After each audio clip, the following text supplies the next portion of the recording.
केसरिया से मन जोगी हुआ रे, दिल झूमे देखो मतवारा हुआ रे, केसरिया से मन जोगी हुआ। हर पल मनाओ केसरी त्योहार। विमल, बोलो जुबान केसरी। ग्रीक साइप्रस प्रशासन की तरफ से भारत की long range land attack cruise missile, बेहद सटीक और कम ऊंचाई पर उड़ने वाली क्रूज मिसाइल और ब्रह्मोस जैसी सुपरसोनिक सिस्टम को हासिल करना पूर्वी भूमध्य सागर और मुख्य तुर्की में मौजूद तुर्की की रणनीतिक संपत्तियों के लिए एक सीधा खतरा है। अर्दान की बातें भी सुनिए, उनकी बातों में आपको ब्रह्मोस की दहशत साफ नजर आ जाएगी। ब्रह्मोस की भनक भर से तुर्की के डिफेंस एक्सपर्ट्स के होश उड़े हुए हैं। वहां की मीडिया में भी ब्रह्मोस को लेकर गजब का माहौल बना हुआ है। यह तस्वीर देखिए आप, इसमें बताया जा रहा है कि ब्रह्मोस कितनी खतरनाक मिसाइल है, साइप्रस और ग्रीस कैसे भारत से इस मिसाइल को हासिल करने की कोशिश कर रहे हैं, और अगर यह मिसाइल तुर्की के पड़ोस में आ गई तो क्या होगा। तुर्की की मीडिया में यह सब चल ही रहा था कि भारत के विदेश मंत्री एस जयशंकर भी कल साइप्रस पहुंचे, जहां उनका जोरदार स्वागत किया गया। साइप्रस के विदेश मंत्री के इनविटेशन पर एस जयशंकर साइप्रस पहुंचे। वहां उन्होंने यूरोपियन यूनियन देशों के कई विदेश मंत्रियों से मुलाकात भी की, लेकिन साइप्रस में जयशंकर की मौजूदगी भर से तुर्की में खलबली मची। आप सोचिए कि अभी से ब्रह्मोस को लेकर कैसे एकदम माहौल बदलने लग गया है।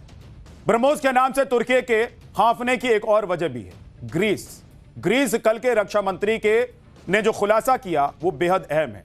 उसे तुर्की हिला हुआ है। उन्होंने कह दिया कि भाई बहुत हो गया डर का और डर के जीने का माहौल, अब और नहीं, अब इस डर को खत्म करना होगा। उनका इशारा भारत की ब्रह्मोस मिसाइल की तरफ था। तुर्की की मीडिया में उनके इस बयान को सीधी धमकी के तौर पर देखा जा रहा है। भारत पाकिस्तान के झगड़े में टांग अड़ाकर तुर्की ने बड़ी गलती की, यह पूरी दुनिया देख रही थी। पूरी दुनिया कह रही थी कि भाई भारत पाकिस्तान के झगड़े में तुम्हारा क्या काम, तुम दोनों के बीच खलीफा क्यों बन रहे हो। लेकिन ऐसा लगता है कि सो कॉल्ड मुस्लिम ब्रदरहुड में तुर्की के राष्ट्रपति एर्दोगन की बुद्धि खराब हो गई थी। कहते हैं ना कि विनाश काले विपरीत बुद्धि। एर्दोगन की बुद्धि भी तुर्की के पतन की स्क्रिप्ट लिख रही। तुर्की के एक्सपर्ट भी एर्दोगन की गलत ग्लोबल पॉलिसी को कैसे बढ़ावा दे रहे हैं, जरा वो भी देखिए। फिर आपको बताऊंगा कि दुनिया के एक्सपर्ट तुर्की की प्रो पाकिस्तान पॉलिसी पर उसे क्या नसीहत दे रहे हैं। तुर्की के डिफेंस एक्सपर्ट राव कोसे ने कहा है कि भारत और इजराइल मिलकर ग्रीस को खतरनाक हथियार देने का प्लान बना है। इसलिए अब तुर्की के लिए यह जरूरी हो गया है कि वो भी अपने मित्र और भाई सामान्य देश पाकिस्तान को पहले से ज्यादा सपोर्ट करे। तुर्की के एक्सपर्ट की इस सलाह पर एक विदेशी मीडिया जर्नलिस्ट पॉल ने तुर्की को नसीहत देते हुए कहा है कि ये बेवकूफ कभी नहीं सीखते। भारत संभवतः ग्रीस और साइप्रस को हथियार दे रहा है क्योंकि तुर्की बेवजह कश्मीर मुद्दे में दखल दे रहा है। तनाव कम करने के बजाय यह मूर्ख पाकिस्तान को अपना समर्थन और बढ़ाना चाहता है, जिसका मतलब है कि भारत और ग्रीस और साइप्रस को अपना समर्थन तिगुना कर देगा। तुर्की भारत को नाराज करने के लिए जो भी कदम उठाएगा उसका नतीजा लंबे समय में उसके लिए और भी बुरा होगा। सोशल मीडिया पर तुर्की का खूब मजाक उड़ाया जा रहा है। पाकिस्तान के साथ उसकी दोस्ती पर लोग सीख रहे हैं, लिख रहे हैं, बोल रहे हैं कि तुम यानी तुर्की लाल टोपी पहनकर फिर से आइसक्रीम बेचोगे और कुछ नहीं कर सकते तुमने यह खेल शुरू किया है और भारत ही इसे अब खत्म करे। अब ब्रह्मोस मिसाइलें न सिर्फ ग्रीस में बल्कि आर्मेनिया और साइप्रस में भी तैनात की जाएगी। यह देखिए कि किस तरीके से लोग लिख रहे हैं और बोल रहे हैं। भाई साहब कह रहे हैं कि तुम आइसक्रीम बेचना और कुछ कर नहीं पाओगे, भारत से पंगा ले रहे हो। पाकिस्तान के लिए जो आतंकी मुल्क है, भारत ने जिसको एकदम ठटड़ी पर बिठा दिया। आप सोचिए कि तुर्की ने कितनी बड़ी गलती कर, लेकिन तुर्की को शायद ही तब यह एहसास था कि उसकी गलती का नतीजा कुछ वक्त बाद उसे समझ में आए। और यही वजह है कि आज तुर्की में हंगामा खड़ा हो गया। बॉस, भारत और साइप्रस का साझा दुश्मन एक है, तुर्की। जिस तरह से पाकिस्तान के साथ भारत की दुश्मनी पीओके को लेकर है, यानी कि पाकिस्तान ऑक्यूपाइड कश्मीर को लेकर है, उसी तरह साइप्रस की दुश्मनी तुर्की के साथ उस जमीन के हिस्से को लेकर है जिस पर तुर्की ने कब्जा कर लिया। आप देखिए कि तुर्की ने 1974 से साइप्रस के उत्तरी भाग के 1/3 हिस्से पर अवैध रूप से कब्जा कर रखा है। तुर्की इस हिस्से को उत्तरी साइप्रस कहता है और जब से तुर्की ने साइप्रस की जमीन जबरन कब्जाई है तभी से साइप्रस से उसकी दुश्मनी ठन गई। चूंकि भारत और साइप्रस को तुर्की से एक जैसी परेशानी है, इसीलिए अब भारत और साइप्रस ने पिछले 1 साल में अपने संबंधों को मजबूत किया है। भारत के साथ मिलकर साइप्रस खुद को ताकतवर बनाने में जुटा हुआ है ताकि तुर्की की दादागिरी और ठसक को ढीला कर सके।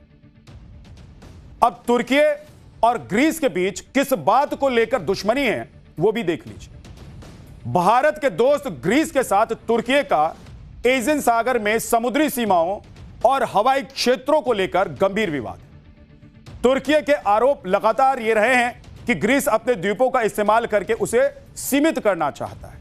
साइप्रस द्वीप पर ग्रीक और तुर्की समुदाय के बीच बंटवारा भी विवाद की एक बड़ी वजह मानी जाती है। इसके अलावा साइप्रस में तुर्की के सैन्य हस्तक्षेप को लेकर दोनों देशों में हमेशा तनातनी रही, लेकिन ग्रीस और तुर्की के बीच दुश्मनी सदियों पुरानी भी है। जब मध्यकालीन ऑटोमन साम्राज्य के शासन के दौरान यहां पर दोनों देशों के बीच खूब मारकाट मची थी और उसकी टीस भी दोनों देशों के बीच अभी तक बनी हुई।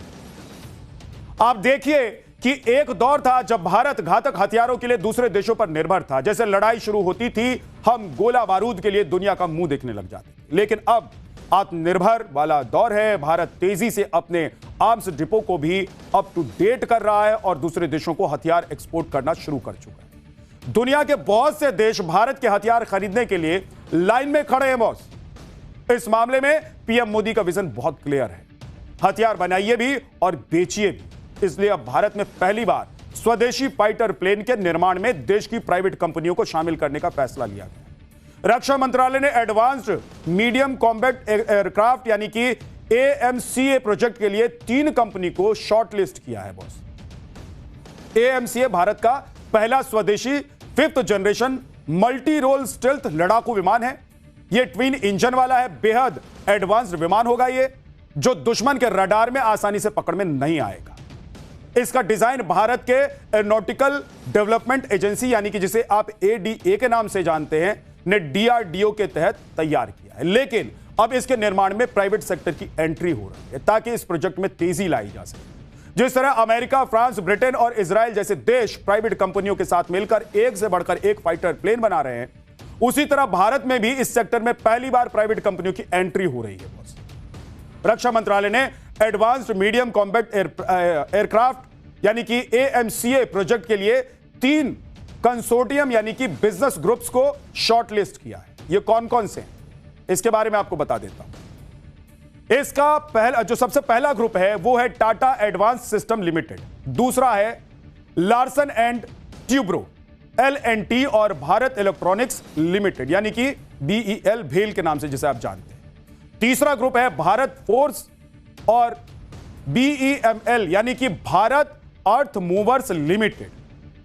ये सभी कंपनियां पहले से ही artillery, gun, missile, rocket launcher और UAV ड्रोन के अलावा आर्म्ड और कॉम्बैट वाहन बना रही हैं, लेकिन पहली बार फाइटर जेट्स प्रोजेक्ट के लिए शामिल इन्हें किया गया है। सरकार ने AMCA के लिए रिक्वेस्ट फॉर प्रपोजल यानी कि RFP जारी कर दी है। इस प्रोजेक्ट के लिए बोली जमा करने की जो आखिरी तिथि है वो 27 जुलाई 2026 रखी गई।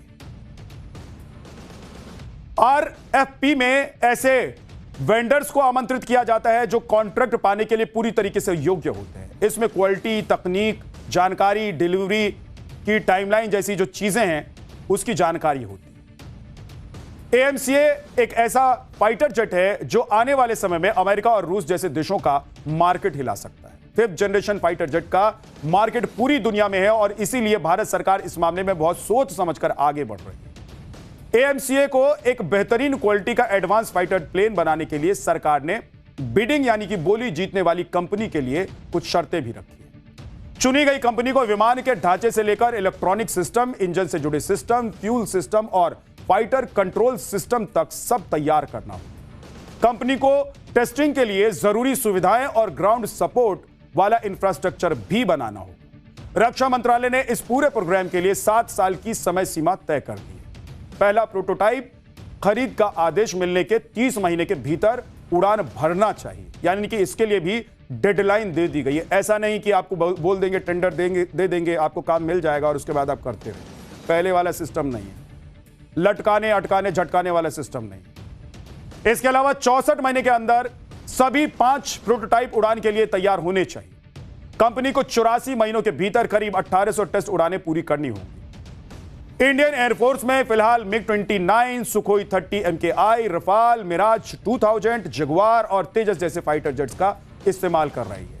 हालांकि इनमें कई विमान पुराने हो चुके हैं। इसके अलावा रफाल और सुखोई 4.5 जनरेशन यानी 4.5 जनरेशन के विमान हैं। ऐसे में भारत 5th जनरेशन का AMCA फाइटर जेट लाना चाहती है। आगे बढ़ने से पहले आपको भारत के नए एडवांस मीडियम कॉम्बैट एयरक्राफ्ट यानी कि AMCA में खासियत क्या है ये आपको बता देता हूं। यह देश का पहला स्वदेशी 5th जनरेशन वाला फाइटर जेट होगा। AMCA में 2 पावरफुल GE414 इंजन होंगे। लंबाई इसकी होगी 59 फीट, वजन 12,000 किलो होगा। 25,000 किलो वजन लेकर उड़ान भर सकेगा। 65,000 फीट की ऊंचाई पर उड़ान भर सकेगा। ये इसकी कॉम्बैट रेंज यानी कि युद्ध में हमला करके वापस लौटने की जो दूरी है वो 1600 किलोमीटर है, जबकि फेरी रेंज यानी कि बिना हथियार के करीब 3500 किलोमीटर है इसका। यह विमान इंफ्रारेड सर्च एंड ट्रैक से लैस होगा। इसका रडार 150 किलोमीटर तक ट्रैक कर सकेगा। इसकी स्पीड 2500 किलोमीटर प्रति घंटा होगी। इंडियन एयरफोर्स इस फाइटर जेट के 7 स्क्वाड्रन बनाने की योजना बना रही है। फाइटर जेट में जितना कुछ किया जा रहा है उससे कहीं ज्यादा किया जाना अभी बाकी है। चुनौती अभी इंजन की तकनीक की भी है, जिस पर भारत में तेजी से काम चल रहा है। 2014 से पहले भारत में डिफेंस सेक्टर में प्राइवेट कंपनियों की भागीदारी बहुत कम थी, लेकिन पीएम मोदी के आने के बाद प्राइवेट सेक्टर पर भरोसा किया गया और हथियारों के निर्माण को एक अलग लेवल पर पहुंचा दिया गया है। इसके बारे में आगे आपको बताऊंगा, लेकिन उससे पहले यह देखिए कि किस तरह दूसरे देशों ने फाइटर प्लेन और दूसरे हथियारों में प्राइवेट सेक्टर की मदद से हथियारों के जो मार्केट है उसमें अपनी बढ़त बनाई। इसमें पहला नाम आता है अमेरिका का, जो दुनिया का सबसे बड़ा और सबसे प्राइवेटाइज्ड डिफेंस सेक्टर माना जाता है। इसमें लॉकहीड मार्टिन नाम की कंपनी F-35 और F-16 फाइटर जेट बनाती है। दूसरी कंपनी है बोइंग, ये F-15 और F/A-18 जैसे लड़ाकू विमान बनाती है। इसके अलावा नॉर्थरोप ग्रोम कंपनी है जो कि F-35 में अपना बड़ा रोल निभाती है। दूसरा देश है फ्रांस, जिसमें दसॉल्ट एविएशन नाम की private company Rafale fighter jet बनाती है। और इसी तरह ब्रिटेन में BAE सिस्टम्स नाम की कंपनी की जो पूरी कंपनी है ये फाइटर जेट को बनाने में बहुत बड़ा रोल निभाती है। स्वीडन की कंपनी है साब एवी जो कि EF नाम का लड़ाकू विमान बनाती है। और अब भारत में भी प्राइवेट पार्टनरशिप की मदद से AMCA प्रोजेक्ट को पूरा किया जाएगा। और इस फाइटर जेट के आने के बाद कई देशों को मार्केट हिलता हुआ नजर आएगा और कई देश के मार्केट ये सोचेंगे कि भाई अब भारत का जो मार्केट तैयार हो रहा है उसके बाद हमको करना क्या है। आपको यह जानकर झटका लगेगा कि 2014 से पहले भारत के डिफेंस प्रोडक्शन में प्राइवेट सेक्टर की भागीदारी ना के बराबर थी। हालांकि 2001 में वाजपेयी सरकार के दौरान प्राइवेट सेक्टर को ऑफिशियल तौर पर खोल दिया गया था, लेकिन 2014 से पहले इसकी DPSU यानी कि डिफेंस पब्लिक सेक्टर अंडरटेकिंग्स का ही दबदबा था। इसमें 2013 से 14 में 5% से कम, इसके बाद देश की कमान पीएम मोदी के पास आई और 2016 से 17 में 19%, 2023 से 24 में 20.8%, 2024 से 25 के बीच में 23%। और इसी तरह 2013 से 14 में फुल डिफेंस प्रोडक्शन करीब 46,429 करोड़ रुपए का था। 2024-25 में कुल प्रोडक्शन 1,50,590 करोड़ रुपए पर पहुंच गया। इसमें प्राइवेट सेक्टर की जो भागीदारी है वो 33,979 करोड़ रुपए की है। मतलब पीएम मोदी ने देश की सुरक्षा के साथ साथ और अर्थव्यवस्था को भी मजबूत बना दिया है। तो यह है भारत, नया भारत, जो न सिर्फ अपने पैर पर खड़ा होना जानता है बल्कि दुश्मनों को आंख दिखाना भी जानता है और घर में घुसकर मारना भी जानता है। पाठशाला में अब अगली क्लास। परीक्षा माफिया से बचने के लिए एयरफोर्स वाला प्लान, युद्ध स्तर पर सरकार ने क्या फॉर्मूला निकाला है, आज इसका पूरा कंप्लीट चैप्टर आपको दिखाने वाला। और समय बच्चों का, पैसे बच्चों के, भविष्य बच्चों का और गलती CBSE की, फिर कहां रह गया भरोसा। नीट के पेपर में इस साल 22 लाख बच्चे बैठे और CBSE की 12वीं की बोर्ड की परीक्षा में लगभग 18 लाख बच्चे शामिल, लेकिन दोनों ही एग्जाम में बच्चों के साथ ठगी हो गई। नीट का पेपर लीक हो गया और CBSE की कॉपी चेकिंग में ही धांधली के आरोप लग गए और अब ये दोनों मामले कोर्ट की चौखट पर खड़े हैं। नीट पेपर लीक का मामला सुप्रीम कोर्ट में चल रहा है और सीबीएसई के ओएसएम बवाल पर इलाहाबाद हाई कोर्ट की लखनऊ बेंच में संज्ञान लिया गया। नीट का पेपर लीक होने के बाद अब 21 जून को री एग्जाम रखा गया है, लेकिन अभी भी एनटीए और शिक्षा मंत्रालय का सबसे बड़ा डर यही है कि कहीं दोबारा पेपर लीक ना हो, और इसीलिए मास्टर प्लान पर विचार किया जा रहा है कि अब एग्जाम सेंटर तक पेपर पहुंचाने की जिम्मेदारी एयरफोर्स को दी जाए। मतलब अब नेशनल सिक्योरिटी के साथ साथ वायुसेना नीट का पेपर भी करवाएगी। गजब ही चल रहा है। पेपर लीक को लेकर जो हाई लेवल मीटिंग हुई है वो शिक्षा मंत्री के घर पर नहीं, रक्षा मंत्री राजनाथ सिंह के घर पर हुई। उधर नीट लीक पर आज सुप्रीम कोर्ट में सुनवाई में एनटीए को खरी सुननी पड़ी। कोर्ट ने एनटीए से जवाबदेही तय करने के लिए कह दिया है और एनटीए की तरफ से जवाब दिया गया है कि पेपर को सुरक्षित करने के लिए कई तैयारियां की गई और दोबारा परीक्षा के लिए उनका और सख्ती से प्लान तैयार किया गया है। यह भी बताया गया कि 21 जून को होने वाली री एग्जाम की मॉनिटरिंग खुद पीएम मोदी कर रहे हैं। मतलब हद है। आप सोचिए, नीट री एग्जाम की मॉनिटरिंग पीएम मोदी करेंगे, फिर एनटीए और सरकार के दूसरे जो जवाबदेह लोग हैं वो क्या करेंगे भाई? एग्जाम में एयरफोर्स लगाया जाएगा।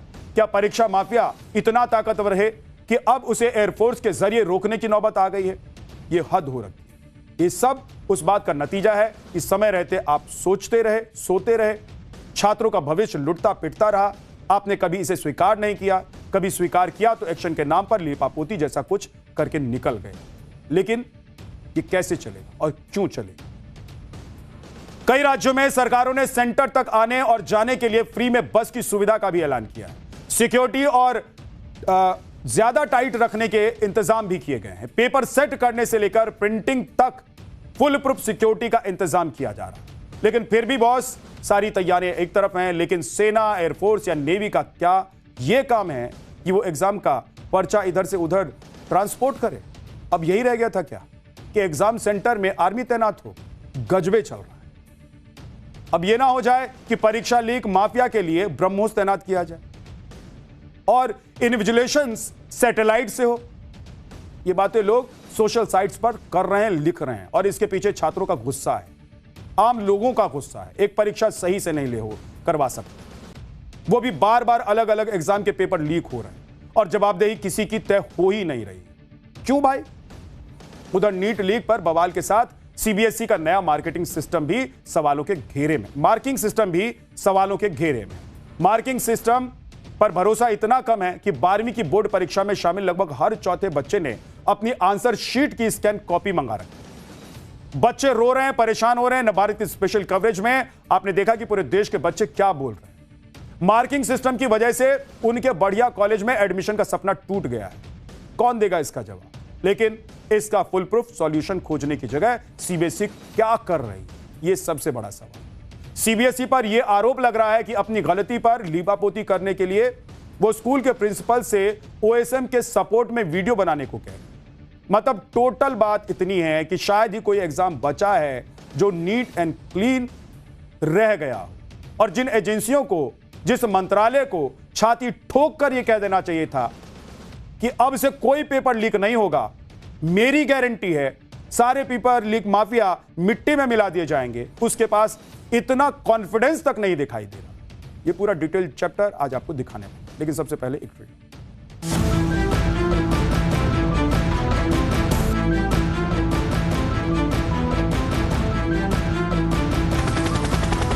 विश्वास तो बिल्कुल नहीं करना चाहिए, क्योंकि 1 साल गया है बच्चों का। कि अभी कहाँ पे विश्वास रखे और कहाँ पे नहीं, ऐसा अभी हो रहा है sir. See, the track record they have is not much appreciating.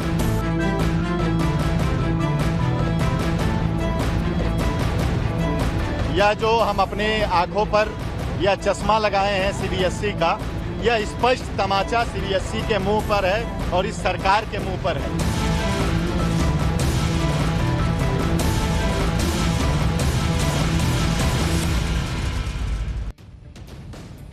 अगर किसी परीक्षा के पेपर को तय जगह पहुंचाने के लिए ट्रक, वैन, कुरियर नहीं बल्कि भारतीय वायुसेना के विमान का इस्तेमाल करने की बात होने लगे तो समझ लीजिए कि मामला कितना सेंसिटिव है। भाई ऐसा लग रहा है कि बच्चों के पेपर के लिए तैयारी नहीं बल्कि युद्ध के लिए प्लान बनाया जा रहा है। नीट मेडिकल एंट्रेंस का री एग्जाम कराने के लिए अगर एनटीए, टीचर, सुपरवाइजर, पुलिस इन सबको छोड़कर फौज का इस्तेमाल किया जाएगा तो यह मजबूत सुरक्षा का संकेत है या फिर पूरी तरह से फेल एग्जाम सिस्टम का सबूत? गिरफ्तार प्रोफेसर पीवी कुलकर्णी, मनीषा मंधारे, मनीषा हवलदार, ये सब के सब वो इंटरनल लीक थे जिनके ऊपर नीट पेपर से जुड़ी कोई ना कोई जिम्मेदारी थी। ये सारे अंदर के लोग थे। तो फिर लीक रोकने के लिए ट्रांसपोर्ट का मोड उसको चेंज करने की क्या जरूरत है? उसको बदलने की क्या जरूरत पड़ गई? बदलाव तो इंटरनल होना चाहिए ना। पेपर एनटीए के स्तर पर लीक हो रहा है, अब वो पेपर एयरफोर्स ले जाएगा या डाक से भेजा जाएगा। लीक रोकना जरूरी है कि तरीका बदलना जरूरी है? कि पेपर पहले भेज देते थे ट्रक में, टेम्पो में, अब भेजेंगे हवाई जहाज से और अब भेजेंगे हेलीकॉप्टर से, फाइटर जेट से। कमाल है। अभी भी कोई गारंटी लेने को तैयार नहीं है बॉस कि इस बार लीक नहीं होगा। और दूसरी बात यह कि देश के एयरफोर्स राष्ट्रीय सुरक्षा के लिए, एयर स्ट्राइक के लिए है, रेस्क्यू के लिए है, मिशन के लिए है, किसी मंत्रालय या किसी एजेंसी की अक्षमता की भरपाई करने के लिए नहीं है। नीट परीक्षा देने जा रहे बच्चे और उनके मां बाप, उन्हें पढ़ाने वाले टीचर, सब में गुस्सा है और गुस्से से ज्यादा हताशा है। सुनिए। सिस्टम भिखारी बना देगा, ये देश को भिखारी बना देगा। एक पेपर हम एग्जाम ठीक से नहीं करा पा रहे, एक एग्जाम ठीक नहीं हो रहा है और हम दुनिया भर का डंका बजा रहे हैं कि हम विश्व गुरु बना देंगे। ये संभव है? अरे विश्व गुरु हम बनाएंगे, हमारे ये बूढ़े लोग बनाएंगे, ये बच्चे बनाएंगे, ये भविष्य है इस देश के। इनका पैर कमजोर कर रहे हो, इनका पैर तोड़ रहे हो। सर आप बहुत भावुक हो गए, आपने भी पूरे साल मेहनत करी, कैसे देखते हैं? क्या देखेंगे? दुख लगता है, गलती हमारी है। हमने बनाया था ना, ये सरकार हमने बनाई थी, हमने ये सिस्टम सोचा था अच्छा होगा।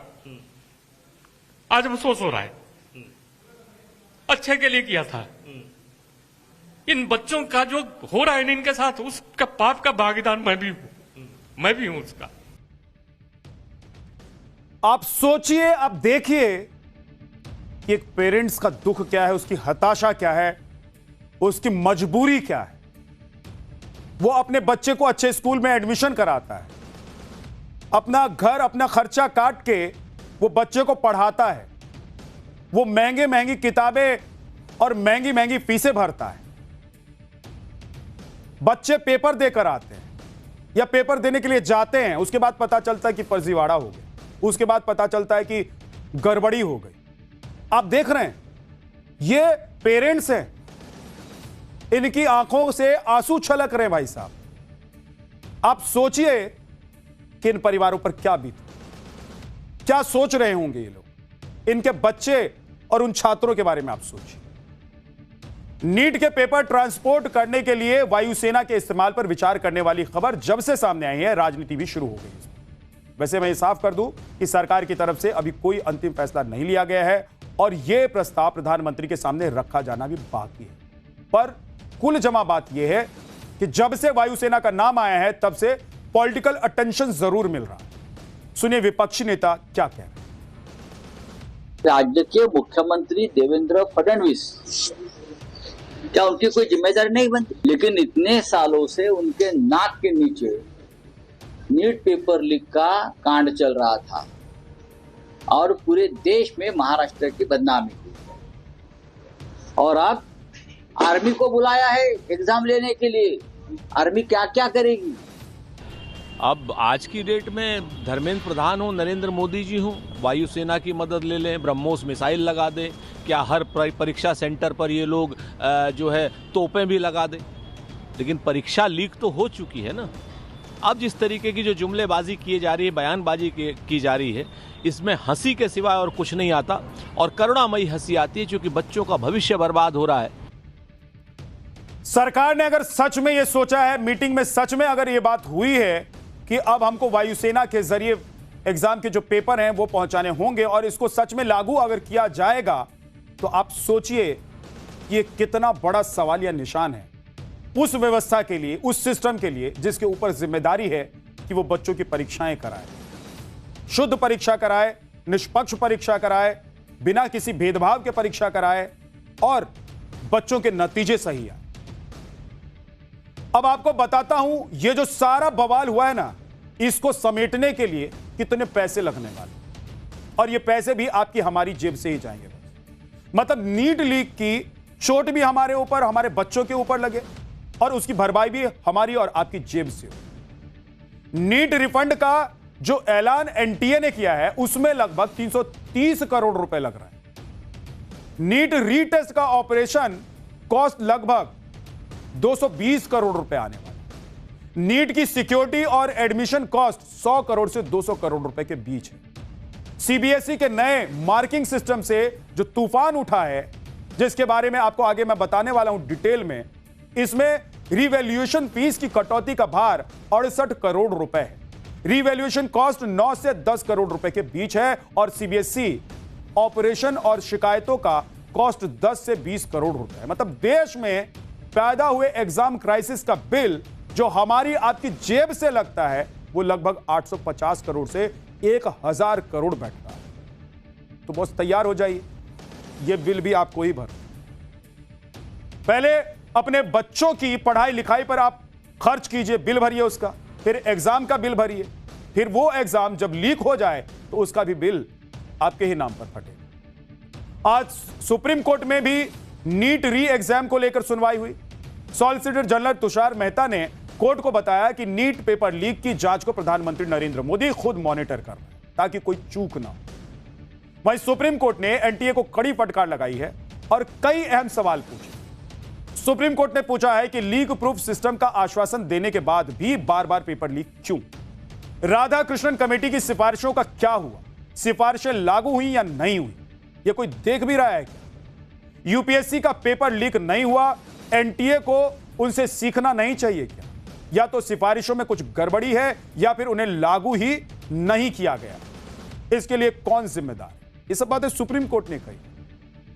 जवाबदेही तय होनी चाहिए। मौजूदा व्यवस्था में बदलाव करना होगा। 2024 और 2026 जैसी खामियां दोबारा नहीं होनी चाहिए। केंद्र सरकार को जुलाई के दूसरे सप्ताह तक हलफनामा दाखिल करना होगा। शपथ पत्र में यह स्पष्ट किया जाना चाहिए कि भविष्य की परीक्षाएं कैसे आयोजित की जाएंगी। बिना गलती वाले सिस्टम लागू करने के लिए पैनल में एक्सपर्ट्स को शामिल करें।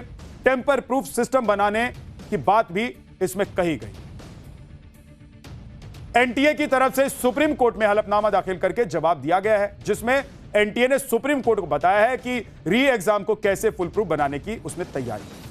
एनटीए ने बताया है कि राधाकृष्णन कमेटी की 101 सिफारिशों पर अमल किया जा रहा है। एनटीए में 16 नए वरिष्ठ पद बनाए गए हैं, जिसमें 8 डायरेक्टर, 8 ज्वाइंट डायरेक्टर स्तर के पद शामिल हैं। सेंटर की निगरानी के लिए जिला प्रशासन, पुलिस, एनआईसी और एनटीए अधिकारियों को जोड़ा गया। नीट 2026 में पहली बार आधार बेस्ड बायोमेट्रिक वेरिफिकेशन लागू हुआ। फेस ऑथेंटिकेशन और लाइव फोटो वेरिफिकेशन की व्यवस्था भी की गई। सभी 5432 परीक्षा सेंटर पर मोबाइल जैमर लगाए गए। एआई बेस्ड सिस्टम से सीसीटीवी फुटेज की निगरानी की गई। वहीं कोर्ट में ही खुद को बचाते हुए पेन एंड पेपर मोड यानी कि ओएमआर मोड का सारा ठीकरा स्वास्थ्य मंत्रालय और नेशनल मेडिकल कमीशन पर फोड़ दिया। एनटीए ने कोर्ट से कहा कि नीट यानी कि यूजी 2026 को पेन और पेपर मोड में सिर्फ इसलिए कराया गया क्योंकि स्वास्थ्य मंत्रालय और एनएमसी की योजना या नियम ही ऐसा कहते हैं। बाकी हमारे जितने भी बड़े एग्जाम हैं वो सब हम पहले से ही कंप्यूटर बेस्ड टेस्ट मोड में करा रहे हैं। वैसे ये वही एनटीए है जिसने 2024 के लीक को मानने से ही इनकार कर दिया और इस साल हुए लीक पर यह कहा था कि भैया पेपर लीक हुआ ही नहीं, सब कुछ ठीक, और बस कुछ सवाल लीक हो। सोचना है कुछ सवाल लीक हो गए। क्यों लीक हो गए भाई? गजब करते हैं। एनटीए और नीट पर पूरी अपडेट मैंने आपको बता दी है। अब आपको सीबीएसई 12वीं बोर्ड के रिजल्ट के साथ साथ क्या खेला चल रहा है वो भी बता दें। सीबीएसई का रीवैल्यूएशन पोर्टल 1 जून से शुरू हुआ। 12वीं की परीक्षा में बैठे छात्र अब अपने मार्क्स के रीवैल्यूएशन के लिए ऑनलाइन आवेदन कर सकते हैं, लेकिन ऑन स्क्रीन मार्किंग वाला जो मसला है अभी भी नहीं सुलझा। और ऊपर से सीबीएसई पर आरोप अलग अलग लगे हैं कि सीबीएसई स्कूल के प्रिंसिपल से ऑन स्क्रीन मार्किंग की तारीफ करने और इससे जुड़ी रील और वीडियो बनाने को कह रहा है।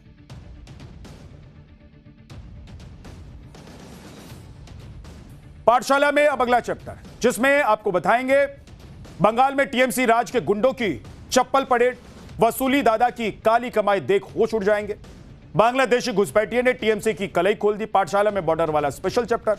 सत्ता बदलते ही पश्चिम बंगाल में टीएमसी नेताओं के कारनामों की लिस्ट सामने आनी शुरू हो गई है। कट मनी सिंडिकेट हो या फिर टोलाबाजी, ये जो गैंग है पश्चिम बंगाल में पिछले 15 सालों में हो रही सो कॉल्ड लूट का काला चिट्ठा खुलना शुरू हो गया। एक तरफ जो पुलिस एक्शन में है, जिसके हाथ बांध दिए गए थे, वो दूसरी तरफ पब्लिक मोर्चा भी संभालती हुई नजर आ रही। सबसे ज्यादा गुस्सा तो बंगाल की महिलाओं में देखा जा रहा है। टीएमसी राज में धांधली करने वाले नेताओं की निकड़ परेड भी निकाली जा रही, तो महिलाएं चप्पल लेकर वसूली गैंग के नेताओं पर भूत उतार रहे होंगे। आपको दिखाऊंगा कहां टीएमसी नेता का करोड़ों का बंगला मिला है। ऐसा आलीशान बंगला देखकर बड़े बड़े बिजनेसमैन के होश उड़ जाए, आंखें फटी की फटी रह जाए। वो भी आज आपको दिखाने वाला।